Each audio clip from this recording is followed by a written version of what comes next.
खुलुमबाय गोजोन फुंबिलिनि गासैबो बड'लेण्ड बुब्लिनि अनसायगिरिफोरखौ बरायग्रोबाय। दिनै मंगलबारनि फानजामुथिखौ फरायथिनो लादों आं रबिन बसुमतारिया। फानजामुथिनि गिबियाव दं मेष राशि। नोंथाङा माबा मोनसे नेहाथ खामानि मावनायनि थाखाय गावखौनो हायगानाय मोननो हागौ। वृष राशि। दिनैनि सानाव नोंथांनि नखराव रंजानायनि फोरबो खुंनो हागौ। खुसिजोंनो साना बारलांगोन। मिथुन राशि। गोबावनिफ्राय गोमाना थानाय लोगोखौ दिनैनि सानाव नोंथाङा लोगो मोननो हागौ। मोजां सान। कर्कट राशि।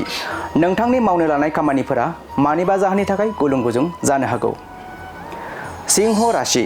गावनि गोरोन्थिनि थाखायनो नोंथाङा माबा मुवा खहा खालामनो हागौ। सांग्राङै थानांगोन। कन्या राशि। दिनैनि सानाव नोंथाङा गावनि आंगोजों अनलायना थानो हागोन। मोजां सान। तुला राशि। नखरनि फुजा बायदि होनायाव जाफुंसार जानानै नोंथाङा जै जागोन। गोथार सान। वृश्चिक राशि। गोबां जेंना जेंसि सहायनांना नोंथाङा असान्थिजोंनो सानखौ बारहोहरनांनो हागौ। गाज्रि सान। धनु राशि। गोबांथार खामानि मावनांनायनि थाखाय नोंथांनि देहाया जोबोरैनो मेंनाय मोननो हागौ। मकर राशि। माबा मोनसे गोब्राब खामानिनि थाखाय नोंथाङा बोलो बाहायनांनो हागौ। कुम्भ राशि। नोंथांनि देहायाव हरखाबै जेंना नुजाथिनो हागौ। जानाय लोंनायाव साबधानै जानांगोन। आरो मीन राशि।